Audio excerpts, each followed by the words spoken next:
Hello everyone and welcome to today's Mondac webinar in association with Agama Law Associates and renowned experts to explore the vast varieties of issues propelling businesses to adopt different paths and address the evolving landscape of Indian regulations regarding business acquisitions. My name is Dan Sampaio and I'm joined by a brilliant panel to take us through today's discussion. Achana Balasubramanian is a partner of Agama Law Associates. Achana has versatile experience of over 17 years, wherein she has gained immense tactical transactional understanding, as well as significant industry expertise across diverse sectors such as manufacturing, logistics, media, pharmaceuticals, financial services, shipping, real estate, technology, engineering, infrastructure, and health. Nitin Jain is also a partner of Agama Law Associates. Nitin comes with rich experience of over a decade as an in-house lawyer, as well as a practicing professional. Because of his extensive experience in handling transactional, advisory, governance, and compliance matters over the last 16 years, Nitin has an exceptional understanding of the nuances faced by clients and their expectations from legal services professionals. Ashish Deobanti is the Chief Strategy Officer of Safe Water Lines. Ashish comes with over 17 years of experience in the realm of investment banking. He held positions at reputable institutions like DCB Bank Limited and Centrum Capital Limited. Throughout his career journey, his primary areas of focus have been strategy, mergers and acquisitions, and fundraising. Narendra Soni is the founding partner of SVND and Associates LLP and has a vast experience of over more than 2 decades in taxation, including international tax and FEMA issues. He also has experience of handling cross-border tax planning and also dealing with exchange, regulatory and other regulatory authorities in India. And completing today's panel is Peter Maras. Peter is the Managing Director of Reference Consulting and has accumulated over 14 years of experience and specializes in valuation and damages quantification for arbitration and litigation and has been based in Singapore for over 6 years. Now, before I hand over to the panel, a housekeeping item. You can submit questions to our panel by typing them into the questions pane of the toolbar on the right-hand side of your page, and the panel will endeavour to answer as many questions as possible during the Q&A session at the end, but please do reach out for any additional information you may require. It's now my pleasure to hand you over to our panel to begin. Thank you. Thank you, Dan, for that wonderful introduction. Hi, everyone. I'm Archana Balasubramanian, partner of Agam Law. I run the M&A and corporate practice here. I'm going to be your moderator today. And after a brief introduction on the subject, we will delve into deeper aspects of each topic with our domain experts. So let us begin. In the past few years, especially post-COVID, we have seen a lot of consolidation of businesses. Some new opportunities have emerged, and some have felt the need to consolidate. Some have felt the need to book losses, to close and start new lines of businesses, etc. etc. In this background, contrary to the equity purchase route that we are used to, in the last 2 or 3 years post-COVID, in the last 2 years post-COVID, we are increasingly seeing a large number of transactions that are not equity-based. Most of us wonder, are there so many different types of transactions? Why is it that we need so many experts to weigh in, etc.? These are all things that we will endeavor to answer here today. We will move away from the standards of M&A, which is typically seen as a share sale, and go into the realm of business transfers.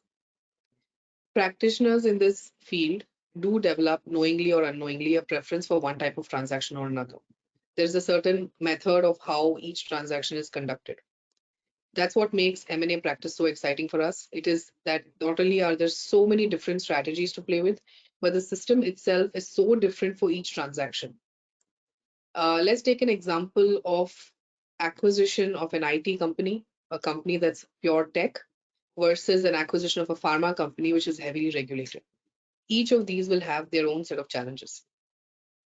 The choice of the mode of transfer, whether it is in the form of capital reorganization, whether it is in the form of a slump sale, asset transfer, purchase of shares, etc., will be determined on the basis of the impact that it would have on all parties involved. There has to be a very deep understanding of the compliance involved, the taxation involved, the liability for the successor, whether employees are going to be transferred. Are there any transaction taxes like stamp duty in India?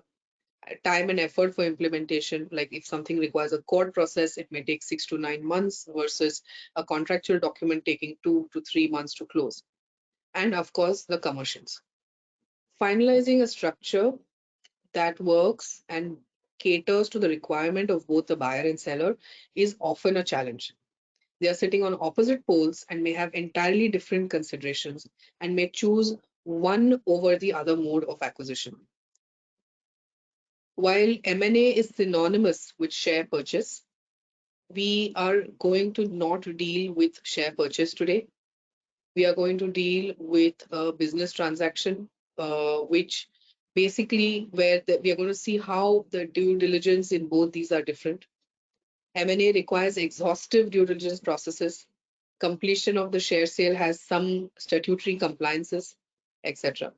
Similarly, M&A documents are intense documents with wide reps and warranties, representations and warranties, indemnities, etc. for both the shares and the business. Buyers want to be protected from any unknown liabilities, things that may come after they have acquired the company. There are also tax considerations for acquisitions.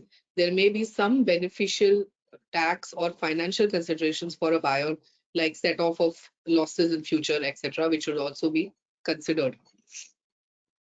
A business sale, however, or a business slump sale or an asset transaction involves buying assets of the business, which would be the stock, equipment, goodwill, etc.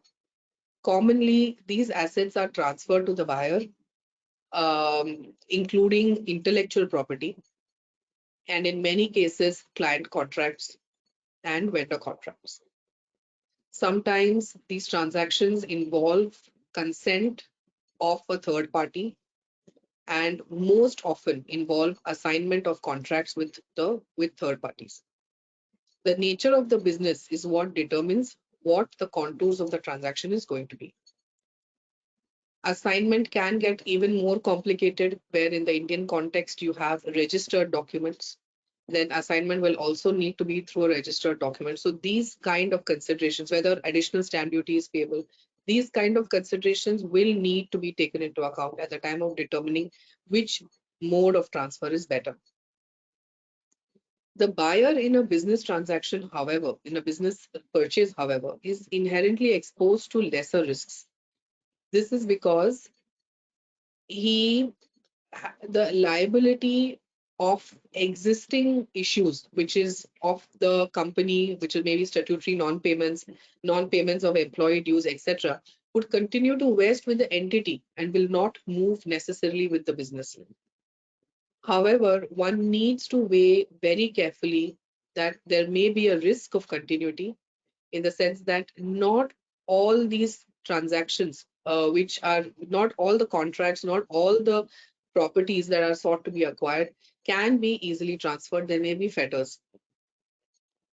In the Indian context specifically, acquisition of a business can be through transfer of an entire undertaking as a going concern, which is commonly called a slump sale, or transfer of just the cherry-picked assets that are required for the business. The two are very different in terms of how they are looked at by the income tax authorities. There is also a third process which we are not going to dwell upon too much in today's session, which is a court-approved demerger. This is another way of moving the business from one entity to another. Yes, it seems very enticing that an asset purchase, in an asset purchase, one can cherry pick assets, but I will leave it to the experts to explain how cherry picking can have its own set of issues. What are the tax implications of that, and how is that differentiated from a business transfer? The important thing to remember in a business transfer is that the entire business has to be transferred on a going concern basis. It has to be moved as a unit which is whole. So you cannot move it without certain aspects. So it has to be independently functioning, even on its own, where you remove the rest of the businesses from it. So this is again, this is a creature of the taxation authorities here. It is not something that you typically see in foreign jurisdictions, but definitely you would see sale of undertaking in jurisdictions other than India.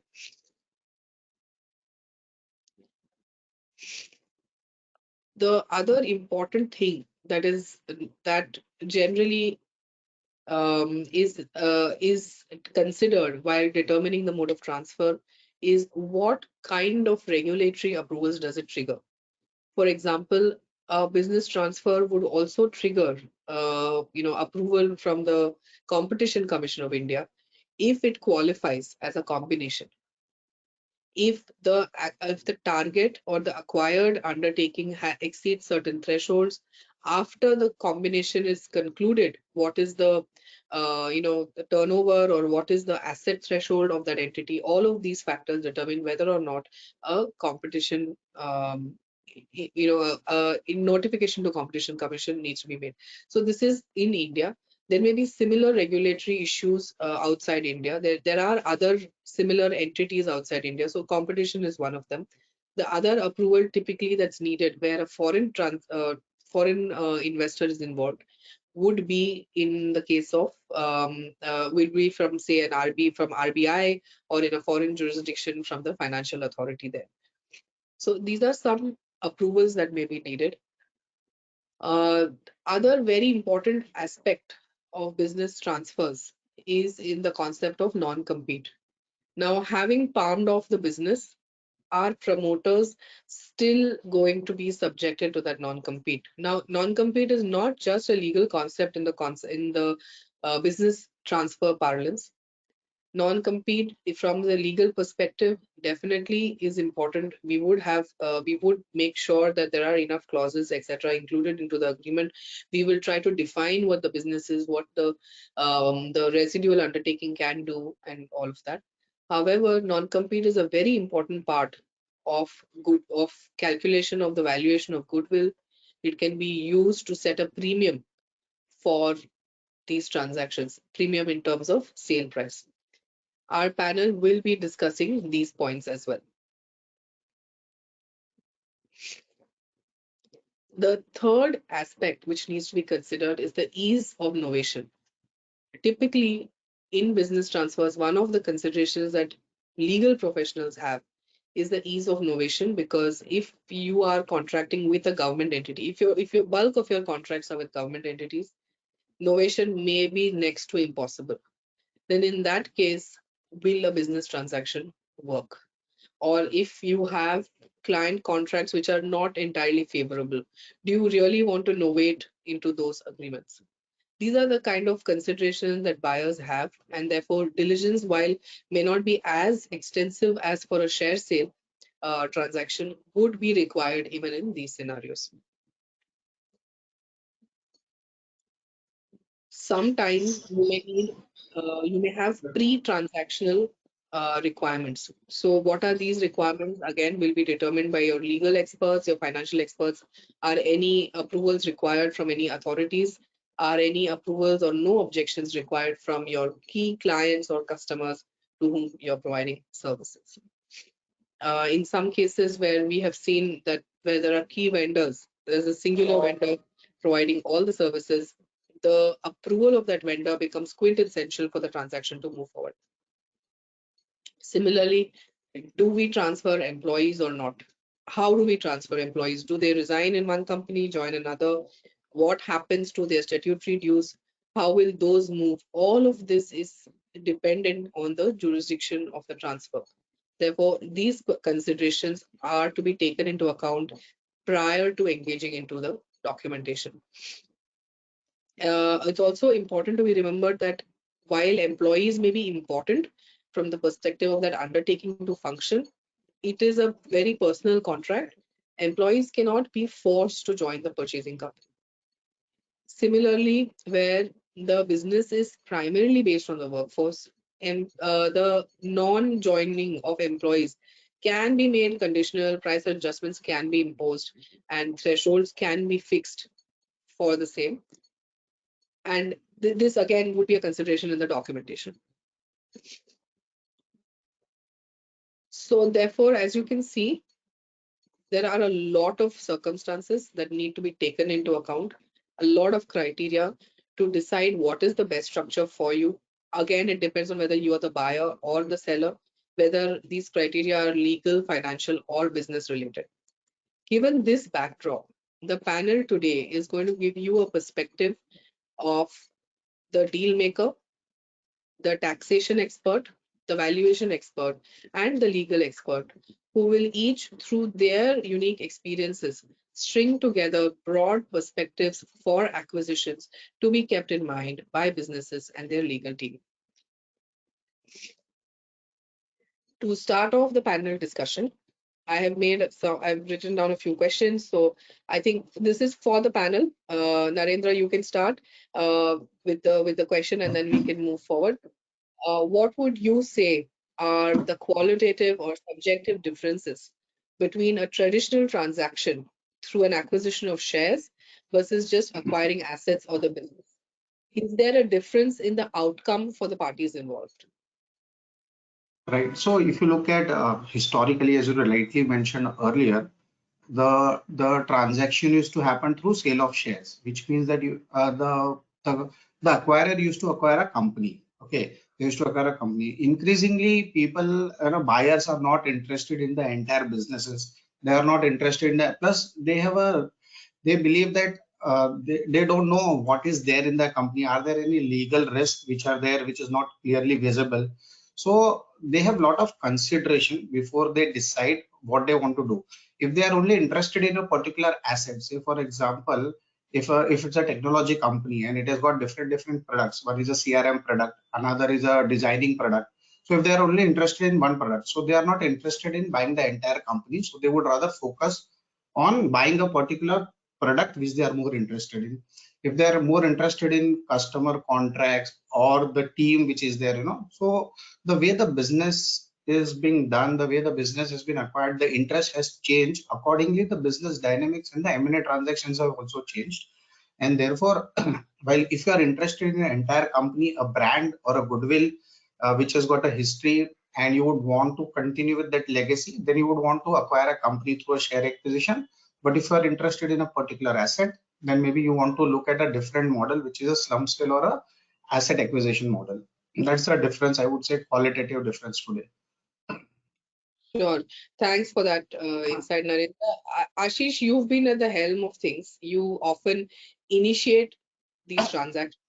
So from your perspective, what are the considerations that you would use to tell your clients whether they should, what is the mode of acquisition that they should, go for? I'm sure there's no one size fits all kind of solution. So can you throw some light on that? Yeah, thanks, Archana. So basically, whenever anybody would like to evaluate any merger and acquisition transaction, mostly people go for the what kind of investment I'm doing and what kind of return I'm expecting on the particular transaction. So for any investment, always like any company who always prefer what is my ROI basically, because M&A transaction generally like people like if you feel that I will get break even in less than 5 years, then it's not possible. So M&A is a thing where you need to think in the longer perspective. You need to think that what will my longer term, longer vision for this acquisition. So first you should mostly you should focus on the ROI perspective. What does it look like? Second most important part is the management. Like if I do full acquisition versus only particular picking up the business, I need to understand first whether my team, existing team is capable to handle the business. If I only take over the business and no asset liability, only no liabilities, whether my existing team is capable. So if you look at manufacturing sector, most of the manufacturing companies are prefer only assets. They don't go with the liabilities and all other things because as Narendra just mentioned that you don't know what kind of statutory liabilities involved in that company, what are the issues will be there. You don't know. So better you go for the only particular asset acquisition, since you have very good execution team, and then you prefer that segment only. So my perspective, if you look at, it's depend on industry to industry. Like in technology company, the view will be different, manufacturing will be different. But I will confidently say that ROI is something where people will analyze first before taking any M&A decision.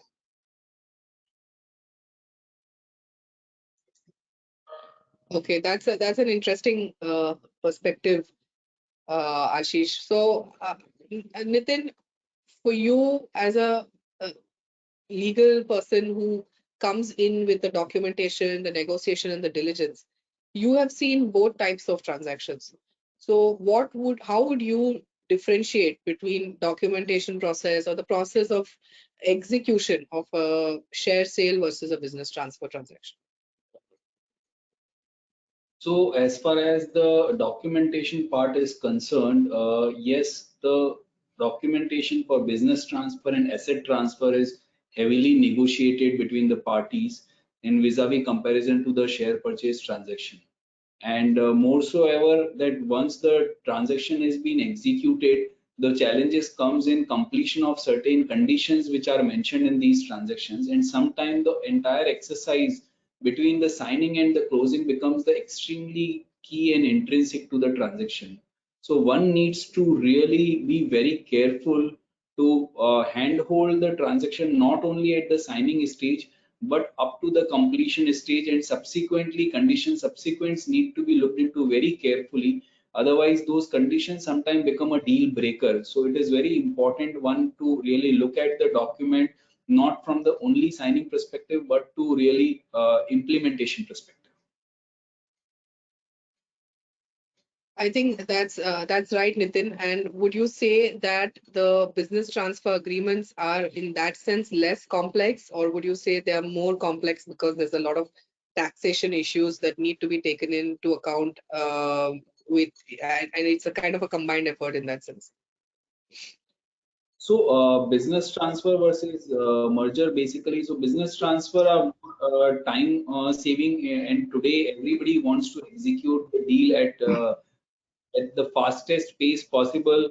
The due diligences, they want to do it at the no less time. The managements once are shaking hands on the valuations, they want to move as fast as possible. Therefore, more often they are considering the route of the business transfer agreement for speeding the whole execution. Vis-a-vis sometime when there are regulatory interventions, there are regulatory permissions, consents are required for manufacturing units and all. People are taking still a more conservative view to do a merger process through courts by filing the schemes for tax efficiency structure, for extinguishment of one entity into another. People are also considering merger route, but having said that, merger comes with its own timelines, and sometimes many people who are stakeholders in merger, when they get the notice, if they really object to it, to the overall scheme, the court may take a view for approving or rejecting the merger basis those kinds of relevance of those objections basically. Thanks, Nitin. That really is a helpful insight. I'm going to come back to you on the concept of corporate approvals in a bit. But before that, I think we need to understand from Peter, what are the challenges that you face as an expert in valuation where the transaction is one of valuation of a business? And how does it pan out in terms of dispute? You also do valuation in dispute scenarios. So how does it pan out in these scenarios?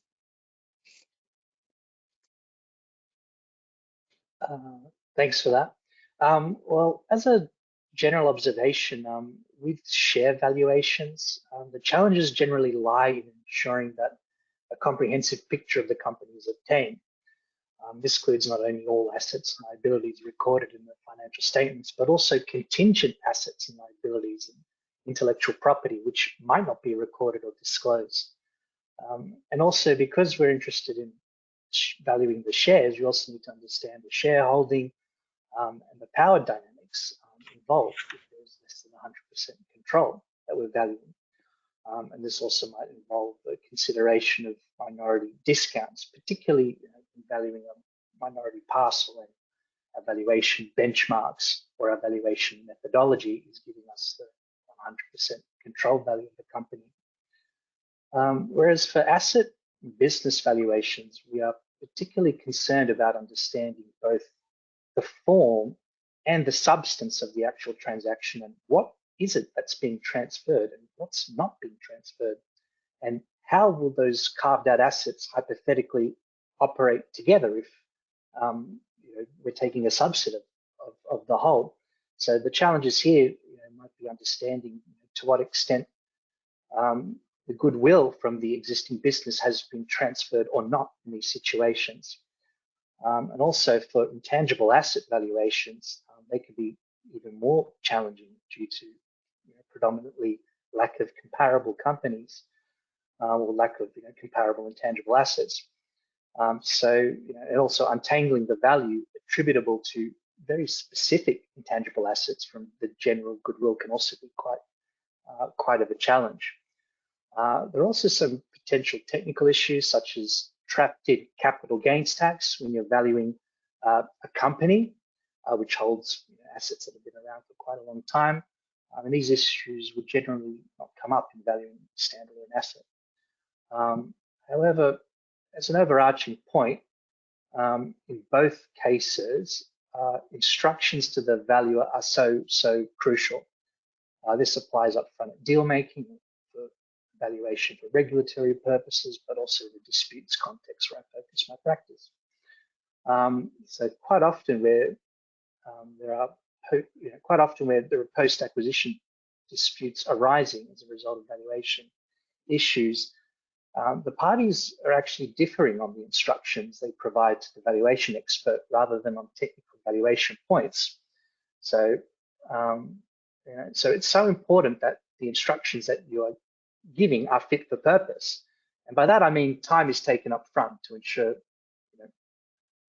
being very particular about what it is that's being valued, why is it being valued, what's the purpose, is it tax, deal making, financial reporting, breach of warranty dispute, how is it being valued, what valuation basis, is it investment value including full synergies to a very specific purchaser, is it on a market value basis, assuming a sale to a hypothetical purchaser, or is it on a liquidation value basis, and when is it occurring, what's the valuation date? So it's important to get these factually accurate, but also to ensure that it's fit for purpose, for the client's purpose.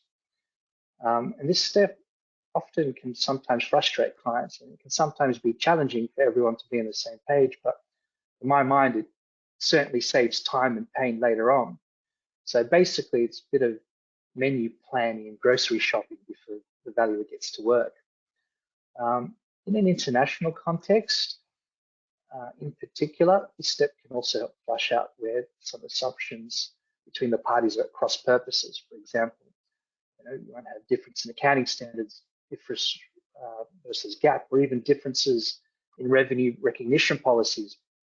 One matter I was involved in that went into dispute involved an e-commerce company structured as a share sale. The key area of dispute was the binding valuation upon which the deal was based. A revenue multiple was used to value the key entities. However, none of the parties nor the valuer appeared to appreciate that reported revenue can vary markedly depending on whether the seller is classified as a principal or an agent under IFRS. So, for example, if you're selling $100 million worth of product as a principal, you would book $100 million worth of revenue and say $90 million of costs. However, as an agent, you would book the net amount, the 10 million revenue. So you can imagine if you apply a revenue multiple to such a business without understanding the revenue recognition policy, you could potentially misvalue it by a factor of 10. And this was the key source of dispute in that matter. And how does this pan out in terms of the dispute between parties where the transaction is in the nature of a business transfer? When structured as a business or asset transfer compared to share transfer, the basis of damages calculation is different. Let's say it's a breach of warranty claim. So for a business transfer structured as an asset transfer, we generally look at the diminution value of the assets transferred. However, if it's substantially the entire business operation and all the key agreements have moved across, this will also need to be carefully considered as to whether in substance goodwill has also moved across and whether this is indeed relevant for the valuation basis that you have adopted. You might have goodwill in substance, but you might have a liquidation valuation basis where you're entitled to assume a hypothetical breakup and sale of the parts of the business without transferring goodwill. Whereas for a share valuation, we look at the diminution in the value of the shares. So one matter I was involved in was a breach of warranty dispute relating to warranted inventory levels in a manufacturing business in the subcontinent. There was no stock count performed at closing, and the purchaser alleged that stock was missing.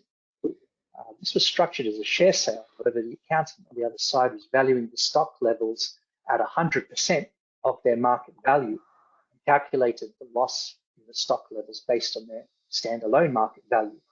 Now, if this was structured as an asset sale, then I probably would have agreed with this treatment. However, the sale was structured as a share sale, so therefore I was not calculating damages as simply the value of the alleged missing inventory, but rather what was the impact of the missing inventory on the value of the shares.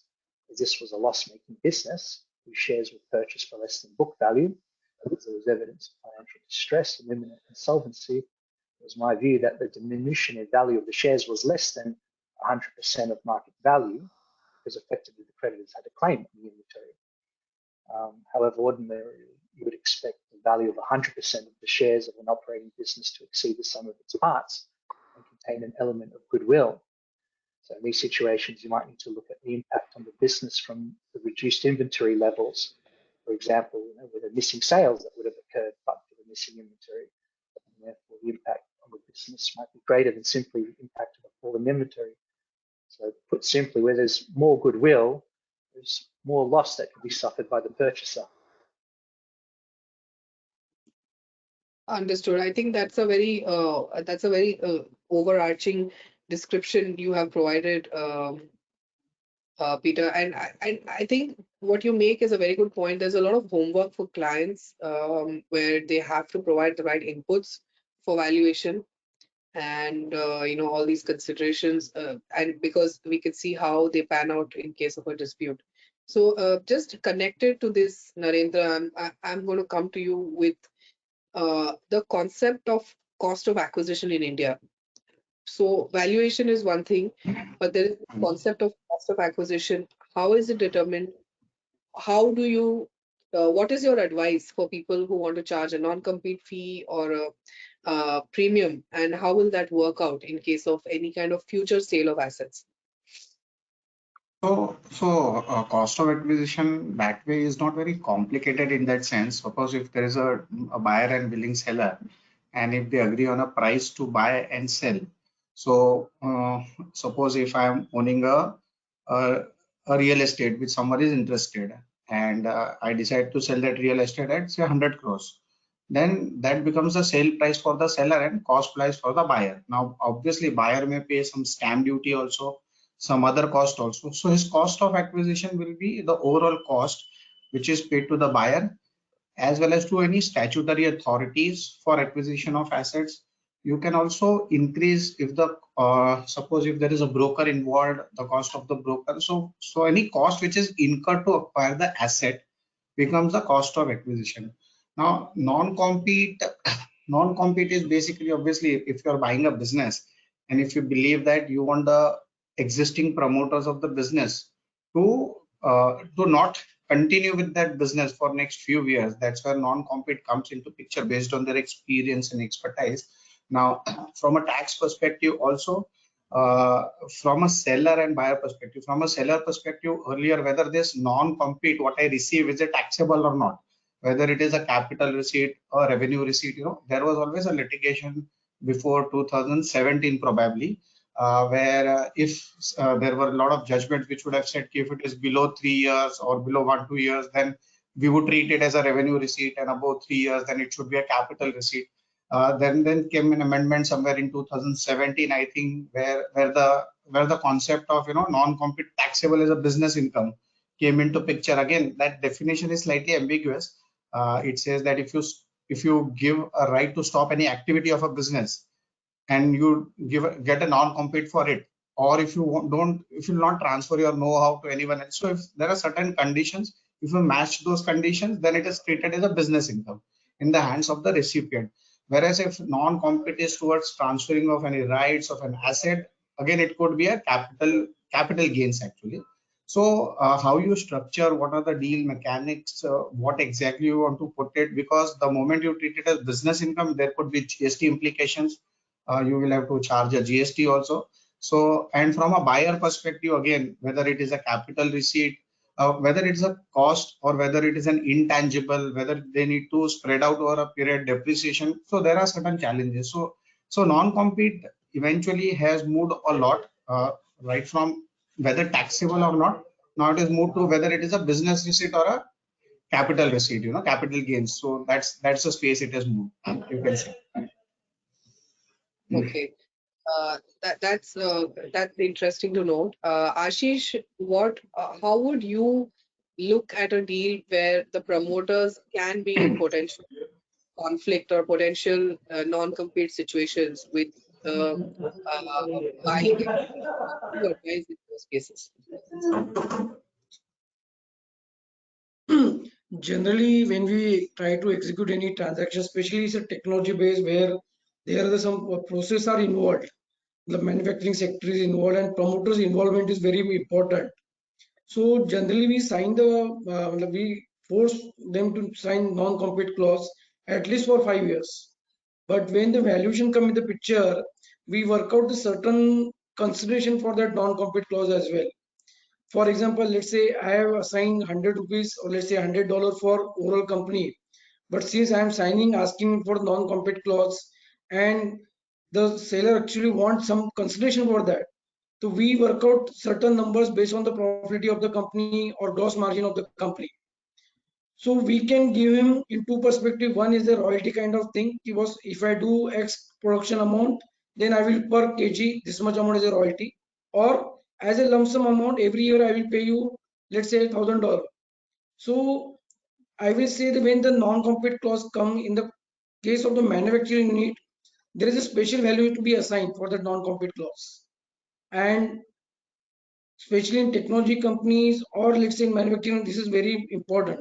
Service industry, I will say it's very difficult to assign any value, though we sign the non-compete clause and everything. But generally, after 1 or 2 years, generally people start, at least as per my practical experience in India, I'm talking about India forcing the non-compete clause. Let's say in service industry is very difficult, but at least in manufacturing, you can to some extent we can tell them or we can fight some extent. But generally, people prefer to assign certain values and some promote if this. I will say it's a ethical practices of the promoter who's selling his company or his business is up to him how to stick with that ethics practices. Technically, most of the people they believe that if I'm getting the consideration, an additional consideration for non-compete, then generally people follow that. But yes, there is a special value we need to assign for the non-compete clause. Understood. Understood. And I think this brings us to the larger issue on enforcement of contracts in general. In a situation of business transfer, Nitin, this question is for you.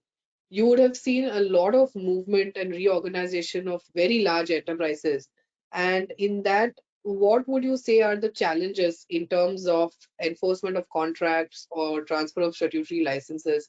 What is the experience you had? How helpful has the contract documentation been in these situations? And secondly, you can also talk to us from the perspective of employees. How does that work out? So yes, when the deals are being executed at a large organization listed entities level and where are various group entities which are involved. So when depend upon the structure of the business. If it is done through a business transfer agreement, most of the time the statutory license is a very untouched piece. People feel that between the parties, when they sign the agreement, they incorporate the licensing as a transfer of license from company A to company B. But however, it is not the factual or correct position, because each regulator has its own view in terms of transfer of the license. Whether it is a deal in the pharma space or deal in the food FMCG space, or any licenses which the environmental authorities are involved, each plays their own role, and they prevail over the private contract. So sometime you need to obtain the fresh license, sometime the transfer of license is permissible, sometime the change of name is permissible. So in each of these scenarios, people while signing need to do a very careful due diligence, because the business should not come to an end or at a stop level because of this change in hands and approval of the regulatory permissions which are involved. Second question which you have asked about is mainly related to this non-compete also. Organizations, as Ashish rightly mentioned, promoters need to be paid for certain consideration. Also, to make the contract enforceable and to make the contract viable, many companies at a senior management level, leadership role level, do negotiate the non-compete clause very carefully, to consider the current business, consider the future acquisition, considering the businesses and the line of business in which they want to get into. So they are being negotiated at a group level rather than at an entity level when it comes to the merger or acquisition. Last question, Archana, sorry I missed, was on the employment bit. Yes, one of the audience has also asked for this question on what are the employee covenants into the M&A transaction deal. Nowadays, by the time signing happens or the execution comes in, people whom you really trust or rely for driving the deals, sometimes when they are not within the organization, or hold back by the organization, or continuity has not been promised, it really triggers and affect the implementation of the M&A deal. So there are 4-5 key criteria or consideration from the employee's perspective one needs to consider in the M&A transaction. One being the thorough due diligence on the employment contract, about the non-compete, about the lock-in period, about the garden leave, all of these into the employment contract of those key employees who are being transferred from company A to company B need to be carefully looked into. The second aspect is, many a times from the tax efficiency structure perspective, the deal is being divided in such way that promoters or the CEO level people get some part consideration through an appointment letter, and some part consideration they do get through an asset transfer or a business transfer. Having said that, it is extremely important to incorporate a proper exit, termination, lock-in periods in those appointment letters, which are part of the deal with business transfer, and they need to coexistence with each other. So there is a lot of clause marry is required, because they are taking some stakes in the company. At the same time, they are playing a role of a employee in the company. So this needs to be carefully looked into, because of any media trial on any issue. If employee is required to be removed by the board of director and he is still a shareholder, it could really become a disaster for that particular M&A transaction. The last piece on this particular issue is the compliance.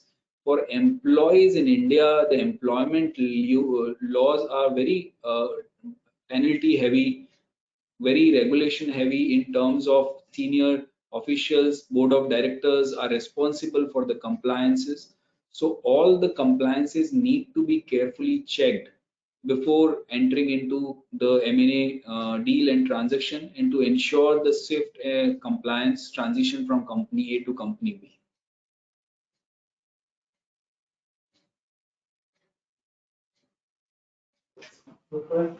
Thanks. That was, I think that was very insightful from a legal, the legal standpoint. It was very insightful. I was going to ask Narendra on the textbook difference between a business, sale and an asset purchase, just as a, because we have just 10 minutes or 15 minutes left in the session. So, but there has been a question from the audience, Narendra. Sonakshi has asked, in case of a slump sale where the company has only one business, can that happen even? What happens to the company? So I think this will help, and you can sort of explain the difference. Yeah, so see, actually, if you look at the concept of slum sale, means that you are, basically transferring a part of an business, or you can say you have more than one businesses, and so we say each business is a separate undertaking altogether. So when you do a slum sale, you transfer a particular business and retain the other business. Having said that, practically we do come across some questions, and based on the facts of each case, we need to evaluate whether we can retain some business in the existing entity.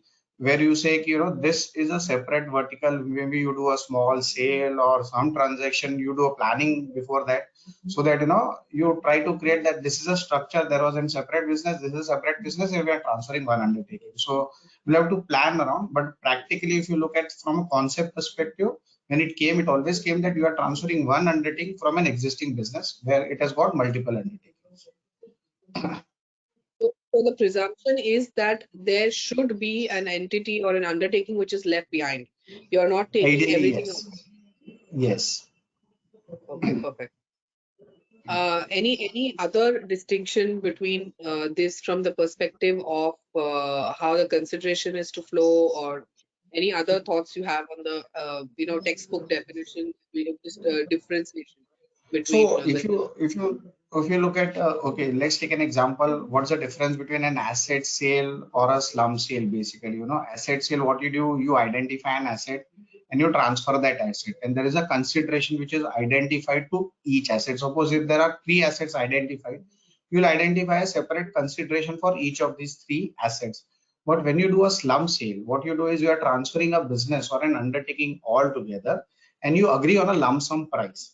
Okay, that lump sum price becomes the price for the sale of the business, and you don't allocate price to each individual asset. While from an accounting perspective, the person who is acquiring the business, he may have some basis to account it individually, but from a seller perspective, he is doing a slump sale, is transferring the entire business as a whole, and there is a lump sum price, and the taxability differentiate, because the moment you do a lump sum sale or a sale with a lump sum price, we say it's a capital gains, or probably if the undertaking is had therefore more than 36 months, which is 3 years, we say it's a long-term capital gain, and we find out what is the cost of that or net worth of that undertaking and the sale price as a single price, and on which a tax is calculated. We don't identify each asset separately.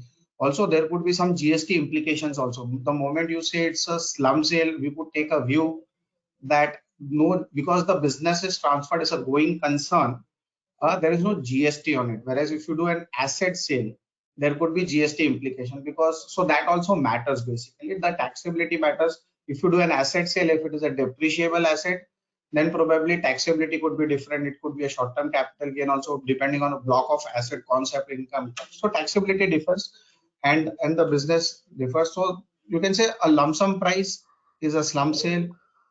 Identified price to each asset could be an itemized sale. It's a major difference. Sure.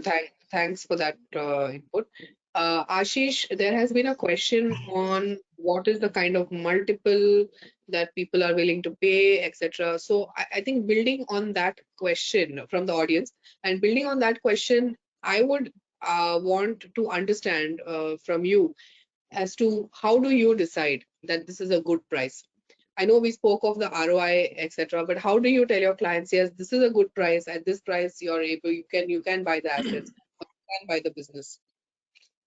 So, Archana, basically, when you do the valuation or any multiple we are talking about, first people look at the industry, like what kind of industry we are operating, what kind of trading multiple is happening right now in the market, and then you need to analyze that key. You need to choose certain companies from that bouquet. from industry, and then we try to match at least apple to apple few companies, like something like some companies 1,000 crore turnover by company and trading at 35 times, whereas other companies has 200 crore turnover company trading at 20 times. So you need to first choose the company right way. Once you choose your bracket, let's say you are looking 500 crore company for acquisition, then choose the similar size of company first. Second thing, you choose what kind of services or product they are offering, match that product and services. Third thing, you try to analyze whether you are planning for light asset model company selection or heavy asset company selection. For example, if we are talking about, let's say, manufacturing companies, then we are talking about the heavy asset companies. Assets are involved there. Then multiple choosing is based on that competitors. Second and most important, like you can get the guideline from your, I will say, competition or for a particular industry. But while deciding the actual multiple, the major thing you need to factor yourself: what is my ROC, what is my ROI, and as a buyer, he always prefer to get the deal at a discount. So let's say industry multiple is going out, let's say 25 times or 30 times. He always start with the 10x. He will show you 10 reasons why he is not going to give the maximum multiple. This is the issue. This is, list are there. But ultimately, like Narendra mentioned, that it's ultimately buyer and seller who ultimately decide what should be the value. But generally, I will say that, let's say if there is a listed company and there is an unlisted company, there is a discount factor for sure. Like listed company trading at 20x, then 20%, 25%, what are the mutually agreed by both the parties, there will be certain discount is involved. So valuation will be definitely a unlisted will go for discount. But sometimes what happens, listed company has less margin or net margin may be less, and private company has better margin compared to listed companies. So they say, boss, I will not give you any discount. I will go for the higher multiple compared to your multiple also. So again, I will say there is no thumb rule for that valuation of P multiple or multiple method. It's definitely negotiation between both the parties ultimately, but guideline you can take from your various methodologies involved, whether it's a EV to EBITDA method, whether it's a P multiple method, whether it's a WDV method. Methods are available, but ultimately buyer and seller has to come to the common platform where they want to agree first on the what method they want to follow. Then they have to come down on the what kind of discount factors going to involve in the whole transaction. Third is like whether it's a 100% acquisition with asset and liabilities or pure asset purchase or only business purchase. So multiple is linked with so many factors. But generally, let's say if I talk about the only pure, let's say, business perspective, people just go on the probability. Straight they go on profit because it's a light asset model. There is no asset involved. Okay, what kind of profit you are making every year? So people go for 3 years on an average number and they assign the multiple. But that multiple is always discount to the listed company peers. And ultimately, if you, let's say, somebody buyer is very desperate to acquire something. For example, I give just Tata Consumer acquired 2 companies in consumer segment right now. If you look at the fundamentals, the numbers and everything, the ROI or ROC is less than 10%. But they have offer heavy premium to the companies, to the seller. So fundamentally, if you look at the when they are going to break even, nobody knows. But since Tata Consumer want to increase their presence in the market, they offer them the very good valuation. Fundamentally, if you look at, I will say I will not buy this company, but it's a Tata. They decided I want to increase my market share, and so they are willing to pay the multiple, good multiple. So if you look at the media or critics, they say was they acquired this company at a very high valuation, which is not justifiable. But ultimately they acquired. So I will say when coming to the multiple choice between buyer and seller, how much buyer is required that asset or particular company desperately, or how much seller is also desperate to sell the company. Sometimes seller has no succession plan, then he clearly see that okay, I need to exit. So sometimes he willing to sell his company at a lesser multiple and he want to exit. So that time, like It's a sometimes very, some will say, "Oh, I want 10x." yeah, yeah. Yes, sorry. It's a very personal thing where the very Yeah, personal considerations are involved between the correct. buyer and got it, got Yeah, it, got yeah, it. yeah. Thanks, Ashish. I want to ask one more question of Nitin before the time runs out. But Peter, anything quickly you want to add to that? Yeah, no, that was a very, very good, great rundown. And I'd like to echo one of, I think, Ashish's points about it's not, there's a common misconception about comparable companies. Quite often you'll see people will take a pool of comparable companies, maybe 10 or 20, then they'll take the average or median, and then they will just simply mechanically apply that average or median to the target company without doing any further analysis. But I think what Ashish is saying is, no. We need to find a very, very highly comparable company, really understand, what's driving it, understand its margins, understand its risks, its growth prospects, really understand what it is this company represents and how it is different to our target company. And then there may very well be some haggling or adjustments, like, okay, this is a good factor, this is a less good factor, and how we go about that. And for me, that's certainly a preferable approach.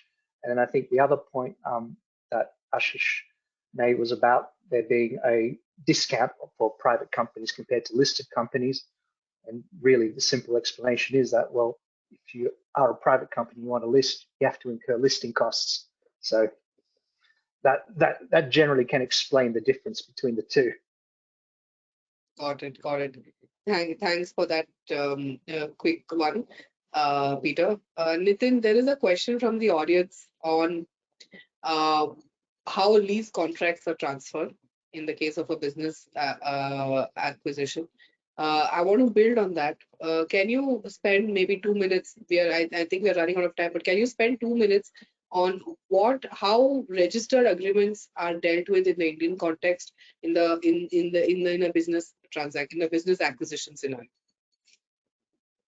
So most of the transaction where the immovable properties are involved, they are basically having a lot of additional cost and documentation which one needs to consider upon. So for example, if it is a lease contract which has been executed between the party A and party B, and when you are doing the assignment of the contract, then any registered contract in India, any modification to that contract is also required to be registered. And for doing that, you need to get the properly agreement made, get it the assignment done, and respective adjudication authority will impose the particular stamp duty needs to be paid for registration of the agreement. So parties, the buyer and seller, needs to evaluate the transaction when the lease need to be novated or assigned. In that particular scenario, what would be the cost? How will which authorities, if there are government lands, you may require a government permission in addition to registration also. So immovable assets are very complex when it comes to transfer. Some requires a separate conveyance to be done. Some requires a lease agreement to be freshly made. The leave and license agreement may not be assignable in nature because they are personally required to be executed in a normal capacity. So each of these transaction assets on immovable side needs to be looked from the perspective of Transfer of Property Acts, looked to be from the Easementary Act perspective, and those stamp duty need to be considered in the valuation. We have seen many a times the costs are not factored, and then between the parties there are disagreements who will pay, whether X will pay or Y will pay, and all sorts of issues arises. The timelines need to be considered. If they are on a government lands, the consent, the paying the premium, etc., are very time consuming affairs. So one needs to very carefully consider it to avoid any last minute surprise in terms of deal making.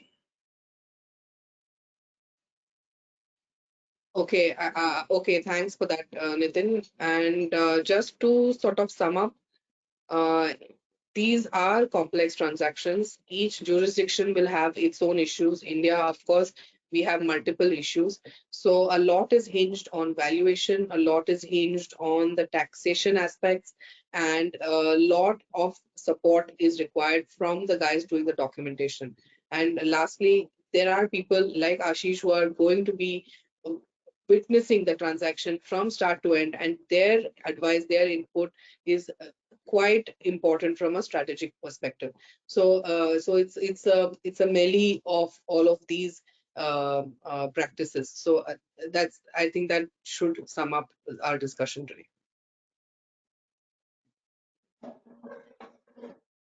Thank you very much, Achana. And to conclude today, I would just like to thank our wonderful panel, Ashish, Nitin, Narendra, Peter, and Achana, for your time and your today. It was a fascinating discussion. And thank you also to our audience for being with us today. We will send a follow-up with the recording of the webinar, so please do share that with anyone that you think will benefit from it. Thank you very much for being with us today. Goodbye. Thank you. Bye-bye. Thank you. Have a good day.